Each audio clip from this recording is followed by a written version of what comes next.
Here in Copenhagen, there are many beautiful yarn shops, and I had the opportunity to interview quite some yarn shop owners in their shop. They told me about the story of their shop, they introduced themselves, and talked about their passion for knitting.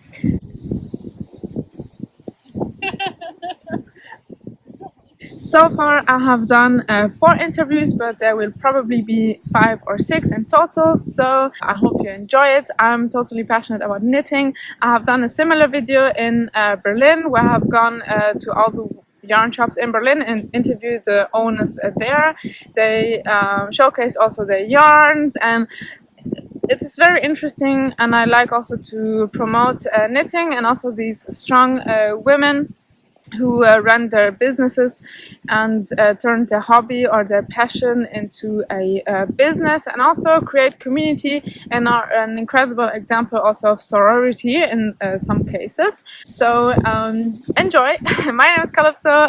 I made it to Woolstock and I have an appointment here very shortly with Louise to interview her about her knitting shop, and her shop looks really big. As you can see, it goes around the corner, and I'm a little bit excited to meet Louise and talk to her about knitting culture in Denmark. And yeah, so my heart is like, enjoy! Hi Louise, thank you very much for having me in Woolstock in Copenhagen in Denmark. I'm really happy to be here in your beautiful shop. My name is Louise. And I am 52 years old, and when I was 46, I was laid off at work. Is that what it's called? I think so, yes. Because journalists, there are not many jobs left for them. And I figured I was 46, I would never be able to get a job in that industry again, because I'm a woman and my CV wasn't very impressive. So I had to do something about the dream that I've had my whole life, which was this place. So you were saying that your mother helped you out? Oh yeah, my mother helped me. It's not that she's wealthy, but she said, I'd rather see you happy now than after I'm dead. She was the only one that believed in my vision of a cafe with yarn. Okay, I'm sure now many more people believe in it, otherwise it wouldn't be running so well, I imagine. Yeah. Well, it is running well, but it is also very time consuming, and I spend all my money on it. So it's not something that I can recommend for anyone if they want to be rich. Okay. It's more like something that you can't help doing. If you're passionate about it. Yes. Yeah. And who taught you to knit? So you've been knitting your whole life, basically? Yes. Yeah. My grandmother, Magda, I think that's a German name, isn't it? Magda? Yeah. Magda, yeah. She was a really talented knitter, and she taught me when I was 8 or 9. I don't remember, but I remember knitting as long as I remember. And I always enjoyed it, also as a journalist. When we were going for a job, I was sitting in the car and knitting. So I never stopped knitting. Only when my children were small. And do you have a favorite knitting project, like top down, bottom up, or yes, actually, summer, winter garments? I do my own patterns. I see. Great. Yes. Nice. Yeah. And they're all from down up. Yeah. Because I prefer that you're able to change the neckline. Often it's too tight, or it's too high up, or it's too broad. And if you do it from down and up, you can change that. Has the Danish knitting culture developed over the past couple of years since you have had this shop? I mean, you have been in the wool industry for a while now, so do you notice any big changes, especially with the big designers that come also from Denmark? Yeah, that a lot has happened in the last 10 years. The biggest thing that happened in our industry, I think, is Petite Knit, because she is world famous. Everybody knows Petite Knit, but we have so many talented young knitting designers in Denmark. They kind of revolutionized the whole thing, because before it was knitting for grandmas and aunties, and it was a little maybe for old ladies. And now with all the young designers, it's for everybody. Also. So do you think knitting has become much more popular also among young people in Denmark? Yes, very much. We also need the sweaters. Down south, they don't knit as much. All the young come from Italy, but they don't need the sweaters like we do. Clothing in the shops is very expensive, so you can actually do a sweater less expensive when you knit it yourself. It seems little expensive to buy yarn, but if you compare with the prices on a 100% wool sweater in a shop, it will always be twice as much. Yeah, in the long run, it's cheaper to make it yourself. And it's anything you buy in the shops is full of polyester and acrylic, like 80% or even more. But people don't notice. And the yarn that you buy at my place or many other places is often much less acrylic and polyester. Through her yarn and her homemade bakery, Louise has created a wonderful atmosphere at her shop. The lemon cake was super tasty and absolutely delicious. This wonderful atmosphere has led her to experience many heartwarming and cute experiences with her customers, which she will share with us just now. I have a lot of heartwarming moments here because we get to know each other here. Yeah. Everybody speak with each other. If you have a hobby in common, then you have a friend instantly. Yes, and that's true. I have a very sweet regular customer. Her name is Louise, and she's become kind of a superstar down here because everybody just loves her. She's adorable, and she started knitting after her husband died. They've been married for like 45 years or something. He died 2 years ago. Her daughter, I'm tearing up now because I think it's so sweet that not that her husband died, that happens. She's like 80 something, I think 82, and men doesn't get that old. Yeah, they live more dangerously. Yeah. And then her daughter told her, why don't you start knitting again? Because she had knitted before in her life. It's time to get a hobby, the daughter said. And then she came here and she said that it really helped her in her grief, that it made her happy, that she was so miserable, and starting knitting made her happy. And that is what everybody feels that knits, because I think it's proven that for every stitch you make, if it's crochet or knitting or just anything you do with hands and yarn, a little bit of dopamine is released in your brain. So it actually does make us happier. I was telling about my mother, who was the only one to believe in the shop, and I think now everybody believes in yarn shops because we have so many. I think Copenhagen has the most yarn shops. Yeah, it has many. Per inhabitants? Yeah. Okay.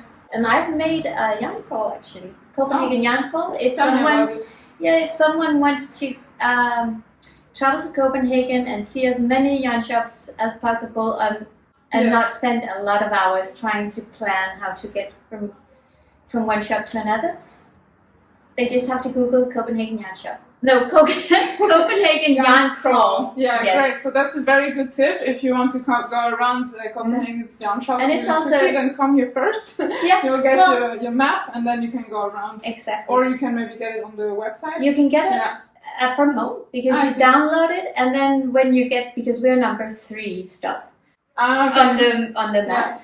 And when you get here, you get a little badge which gives you discounts in the other shops, not the 2 first ones. So the badge will give you discounts on the other shops. And it's a really good yarn crawl because you don't have to walk much. So also people that are not very good at walking, don't like it. It's no more than a few hundred meters from each metro station. That's perfect. Yeah. Do you also teach knitting in your shop? We do. Enjoy knitting? Yeah, teaching. Yeah. We do. We have private lessons and it's for free. If you buy your yarn here, then you can have as much help as you want. Oh, that's great. Then if someone gets stuck with their technique or their pattern, then you help them out to finish their project and to be satisfied. And we really enjoy that. It's really nice to help people get started, to get new addicted people. I think we're opening up now. Sure, yeah, but you can always film while we're open. Now you can see when we open. There's a lot of people outside. Do you want to film when they come in? Yeah, why not? It's quite fun. Just sit there. Yeah. Get it on camera. Well, they are actually. I think that one group is gonna sit right there. I take so the if camera, you take the camera and go there, then you can see. Perfect. So it's opening hours. Always opening hours is most busy. Also because we open late on Thursday, we open at 1 o'clock. Hi. Hej Henrik, kom indenfor. Tak fordi vi må komme. Yes. Hej, Bobo. That's Bobo is the cafe dog. He greets everybody, but not everybody like he greets Henrik. Hej Ulla. Er du fedt? På sommerpris? Er du ny? Der er fået lov at være med. Jeg står og hilser på alle i dag. Kom indenfor. Goddag. Jeg skal ikke filme, så jeg holder mig heromme. Louise warmly welcomes her usual suspects, as she said, with kisses and hugs. They comfortably sat down and ordered their coffee, tea, and very delicious homemade cake. Let me take you through the shop and scout for some yarn. I am looking for something a little bit more specific, and later you'll see that Louise helped me find something that I like and is perfectly suited for a project that I want to repeat. Her shop is very colorful and it's just a lot of fun to look through her yarns.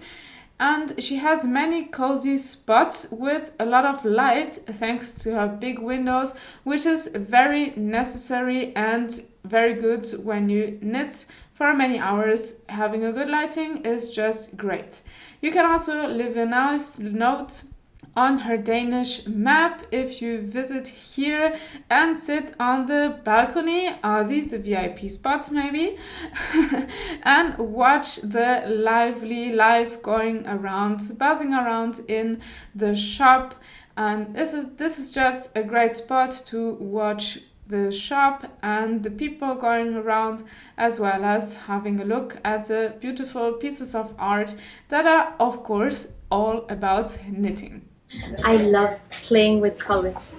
As I can see that. Yeah, I'm very inspired by the Danish designer called Lærkebakke. Okay. She uses scrap yarn and makes multicolored sweaters. Okay. And she's kind of the wild child of knitting in Denmark. Do you know about her? No, I don't know about her, but I love to knit with scraps as well. Oh, you should check her out. Lærkebakke. Lærkebakke? Okay, I'll have to write that down. Yeah. She's amazing. And when I started 7 years ago, she was an upcoming, I think. I noticed some of her work and I thought, wow, but it takes forever to do all the knots. She's using scraps, so she doesn't mend the ends. Sew in? No, she makes knots. Oh, okay. And her book is called Just Do Knots. It's beautiful, you should check it out.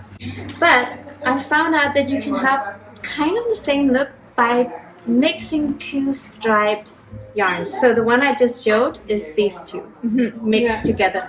Then two colors will mix all the time, and that is really fun. And that's a really quick knit. It is. No ends to mend. And this is also on a big needle size. It's needle size 12 millimeters. See how two colors that you would never normally combine, then you can get quite inspired, because I love what happens here with the mint and the orange and that's really nice. It's so you get a lot of combination inspiration for maybe a multicolored sweater. And this is also, now I'm showing the pastel ones. I also have darker colors, but now it's summertime, so we look at the pastel. And this is pure wool, and it's actually kind of rare that you find a striped yarn that is pure wool. Often it's full of acrylic or 25%, but this is pure wool, and it's from Ravelry, which is an Italian company. But I also really like the Danish piment. This is a Danish one. You have quite a lot of this one. I have a lot of that. I'm looking for a big mohair. Maybe you can show me. Yeah, it comes in big mohair in red. Color of the winter. The winter color is red. I have some also single color, but this is the one I'm wearing. Oh, okay, I see. And this is also. This is very comfortable just to throw over. Yeah, and even though it's hot today, it's not too hot because it's on big needles. That's also one of my favorites. I don't have much time to knit, so I prefer knitting on bigger needles because then it's a quick project. Then I only use a couple of days for a sweater. Faster, yeah. Well, I do also like to to knit with small needles if I have lots of time. Yeah. If I'm going on a holiday, I know I'm going to sit in a car for hours and hours. Then I like the smaller needles. And this is my first time in Copenhagen. I arrived just this morning. Oh, then you need then you need the yarn crawl. Yeah, that would be great. I would love to do that. Yeah, you can try it out and see what you think. Yeah, of course. I'd like to do that. But is there something particular about this part of the city? Because I just came from my friend's place. I walked here. I saw the park. We have the park, which is really nice. It's really big. I saw it's really nice to walk around. It's the biggest park in Copenhagen. Okay. And I have, of course, the metro right in front of the shop. But this area is where people live. The people that live here, they shop at Østerbrogade, which is parallel to the park. Yeah, I've walked there before. There are actually many nice shops. Also, I saw another small yarn shop. There are 3 other yarn shops nearby. There are. Okay. Yeah. And we have very, very lovely cafes and a very famous bakery called Juno. Have you heard of that? No, not at all. Okay, it's a big thing in Copenhagen with our very, very expensive and very nice bakeries. I think this location is unique because look at the floor. Yeah. It is called terrazzo. I don't know if it's called terrazzo in English also, but it's probably it's Italian, no? Stone floor. Yeah. And very, very old. Like from the 18th century when this building was made. Yeah. And it's not very common that you have 5 meters to the ceiling. Yeah, the ceiling is like... And that is really nice. Yeah. It gives us a lot of light, which is important when you want to see the colors. Yeah, you have big windows. That's great because some yarn shops sometimes they don't have as much light and you have to go outside to check the colors properly. Here you can see the colors everywhere. Advantage. Let me see, I have to go because there are people standing and waiting. But I'll be back.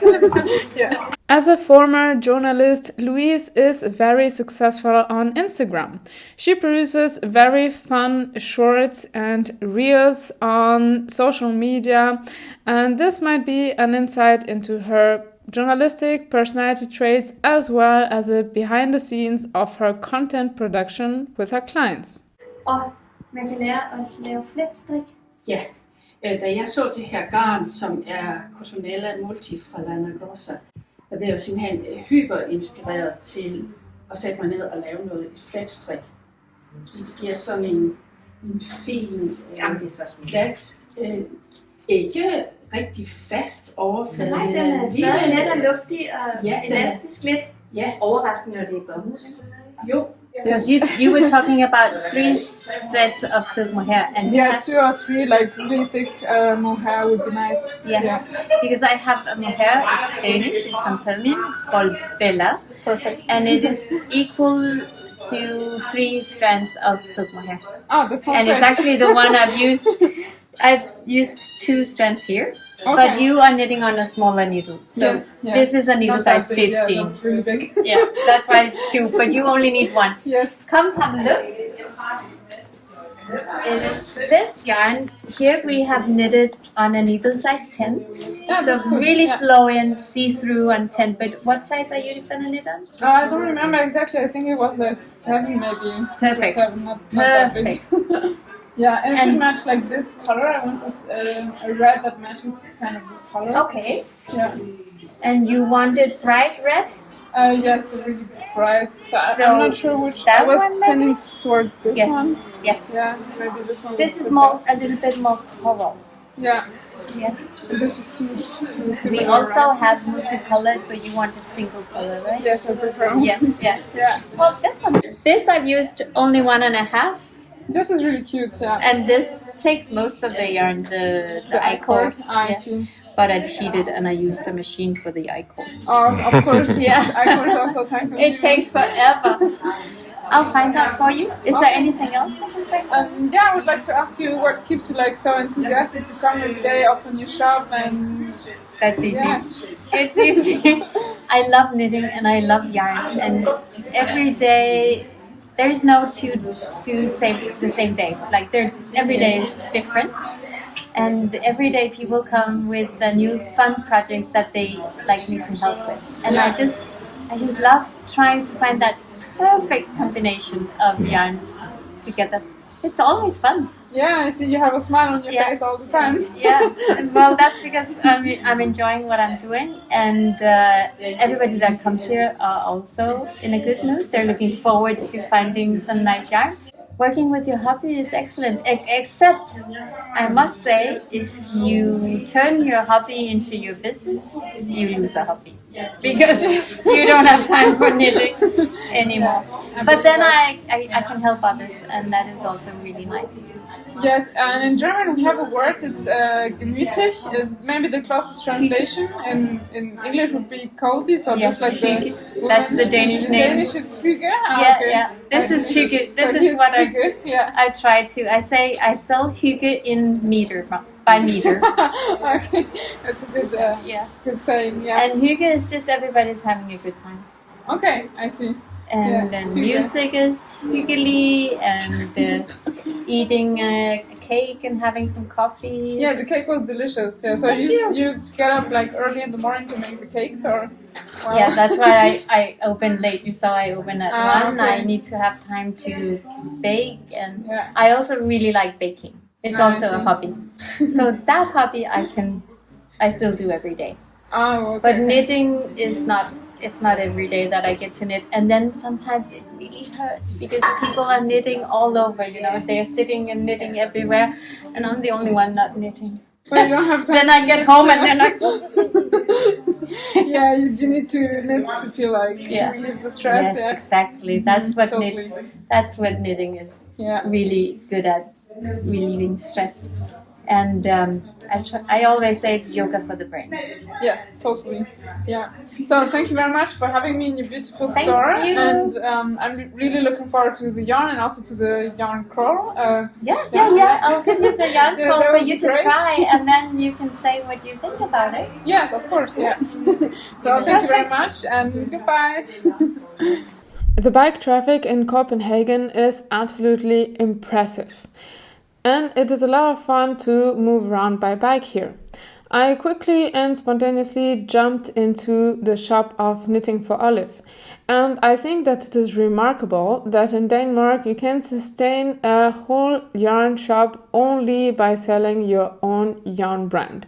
This is just impressive and incredible. I think knitting should be as popular everywhere as in Denmark, and you should be able to sustain your shop only by selling your own brand. Why not?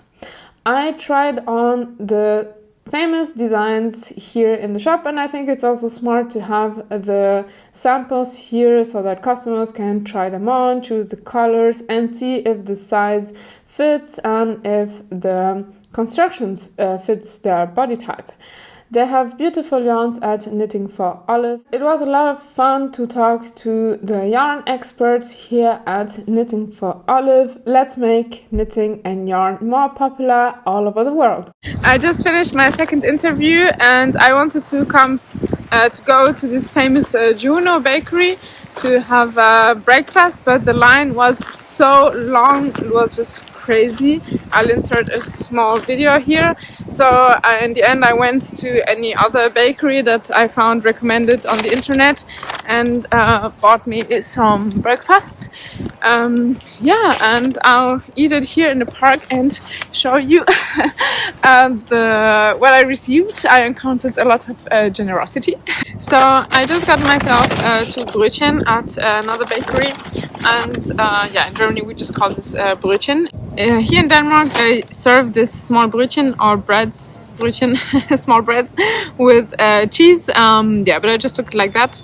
I wasn't really into cheese right now, so I'll just have my brötchen for breakfast and show you what great generosity I encountered. I am really blown away, overwhelmed by the kindness and open-heartedness of Danish knitting people, at least, because for now I've only met Danish people who knit. And because I arrived yesterday at 7 a.m. in the morning, so I might still look tired because I had to wake up yesterday at 4 a.m. to get on the plane, and today is my second day. And I just finished my interview with Tante Grön and Tante Grön. Grön means green, and I had a lot of fun. It was really cool, fantastic, and I think I'll insert the interview after this chat that I'm having right now with you. So for now, let me show you what I have received yesterday first at Woolstock. You already heard about yarn crawl, so this is the map. Sorry, now it's a little bit folded because it was like all squished in my bag. But this is the yarn crawl map, which is really useful. And yes, Susanne from Tante Grön, she recommended that I go to Flit. So I'll try to go there. It shouldn't be too far from here. I don't know if I'll make it today, but maybe tomorrow I'll go to the shop Flit. And so this is a really great item. If you buy it online, you also receive a PDF version, which is much longer and detailed than this one, but this is nice like to carry around. And so Louise from Woolstock was really generous with me, so I received this tote bag she gave me. It's really cute. You can never have enough tote bags. I use tote bags personally as project bags. I think they're really practical, or just to go do your shopping. And she also gave me like some stitch markers, cute stitch markers, different shapes and different types of stitch markers. These are my favorites personally. Then she gave me this ones and this ones. I'm just discovering it right now. And these ones I like as well. And yeah, different shapes and colors. This cute cardboard box with a I don't know how to call this in English.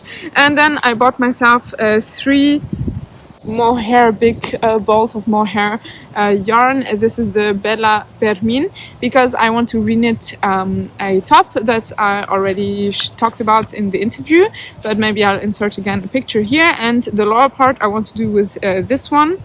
It has to be really thick mohair that's kind of flowy, and I'm not sure if it's thick enough because the original design that I made, it's with Adele's mohair, and it's really thick mohair, and it's also irregular, so some parts are thicker and other parts are thinner. So maybe I'll pair this with the other color, and then I'll get a nice color mixture as well. Everything's flying away. We're in August, but for me this is more like autumn weather, and I find it really kind of chilly, and I hope you can hear me well. So this is what I got at Woolstock, Copenhagen. The shop is beautiful, and I find that they're so confident and so strong women. Also, Louise, she used to be a journalist, and I think this time it was her turn to be on the other side, so to answer questions and not to ask questions. So that's an interesting exercise, but you notice that she's really confident, and that was also a lot of fun. Danish people, their English is so perfect that it almost intimidates me in my English. Yeah, both women were super confident, had really interesting stories to tell, and they hugged me right away, and so that's really nice. I was saying Louise and Susanne have a lot of power, a lot of energy, and this just also gives a certain vibe to their shop. Both shops are really cute. They have a really nice variety of yarns, and at Woolstock there is also a cafe, so you can really sit down and during the day and knit, be there with your friends and eat nice bakeries.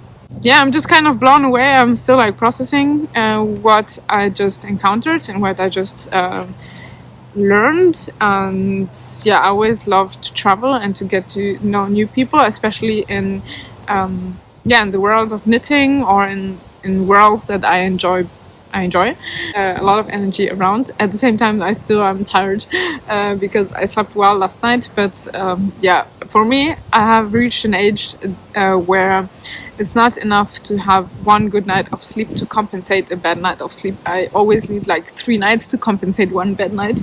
If you enjoyed, subscribe for more knitting and woolly content, more interviews. See you in the next video. Bye!